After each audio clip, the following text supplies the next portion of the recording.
Misaotra an'Andriamanitra fa nahatratra an'izao andro valomaritra izao ary miarahaba ny vehivavy rehetra nahatratra ny fety androany.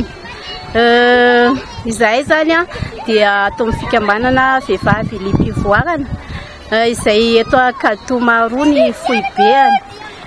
Manana tanjona ny isin'ny fifankatiavana sy ny firaisan-kina amin'ny mpikambana sy amin'ny maha-malagasy. Tanjona ihany koa ny ampivoatra sy hampandray andraikitra ny vehivavy ny olona mba eo anivon'ny tokantrano voalohany indrindra ary ny fiarahamonina dia mba ho tonga olom-pirenena tsara dia miaro ny zon'ny vehivavy sy ny ankizy amin'ny herisetra mahazo azy dia miaro ihany koa ny tontolo iainana. Dia amin'izao andro ny fahatongavan'ny fety vehivavy izao moa zany dia ity tetezana hazo ity no tsangam-bato nanamarianay ato amin'ny vehivavy Liam-pivoarana dia isaorana n'Andriamanitra be dia be ny fahavitana izany ary indrindra isaorana be dia be amin'ny sénateur Randriamiaingo Lalao-Bertin izay vy nahitana sy angadina ananana nanaovana an'ity lalana tetezana ity zany. Dia isaorana ihany koa moa ny chef fokontany eto Katomaroa nanome lalana anay nanaovana an'ity.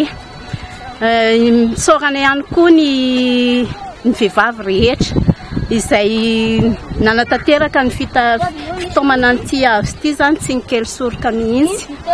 Dia ity lalana ity moa zany tsara ny manamarika fa lalana manivaka izy ity mampitohy any Morarano, Androndra sy ny sisa makaty amin'ny CEG Tsimbazaza. Antony telo ny tena nanaovanay an'ity. Voalohany indrindra izahay aty ny monina raha ohatra ka andeha tsena any Tsimbazaza dia na manodidina any amin'ny arabe na mihodina any Akato dia ity simba.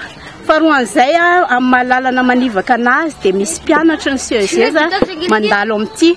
Indrindra moa zany fa rehefa tonga ny fanalana fanadinana ho an'ilay ankizy manala fanadinana amin'ny CEG dia amin'ity no lalan'ny ankizy rehetrarehetra ny mpanala CP sy ny BPC. Ary fahatelo farany dia izaho zany nanao formation tamin'ny CFAE 28e promotion misalotra ny anarana sa femme leader de quartier. Dia tany zany nanafatra hoe rehefa vita amin'ny fiofanana dia misy zavatra tsy maintsy ataonareo eny amin'ny fokontany sy eny amin'ny faritra misy anareo tsirairay avy. Dia tombony ho anahy zany ny fanananay amin'ilay fikambanana vehivavy Liam-pivoarana. Dia isaorana be dia be ny olona rehetrarehetra izay nanampy anay dia manentana ihany koa tompoko mba ho an'ny malala tanana rehetra zany mba hanampy anay fa mbola betsaka ny fotodrafitrasa izay ataonay aty amin'ny faritra na ivelan'ny faritra misy anay. Dia ny olana sedraina tamin'ny mbola tsisy an'ity tetezana aty hitanareo ngambo reny io ohatran'ny tala io fotsiny lalana.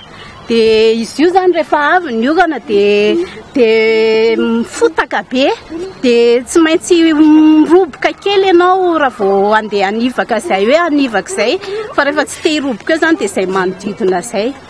Dia izay ny olana tetỳ aminay ety. Dia ny olana koa zany izao ny omponina amin'ity party ity ny lavitra pompe be na zany ery anany ery na ery amin'ny arabe ery dia izay no angatanay ho an'ny malalatalana ihany koa tia hanao fotodrafitrasa resaka pompe izay ety an-tanany ety tompoko. Ny ato amin'ny fikambanana vehivavy Liam-pivoarana moa zany misy karazany olona be dia be ary nenay izay tsy maintsy bika mahay fatram-bary dia miara-miasa daholo.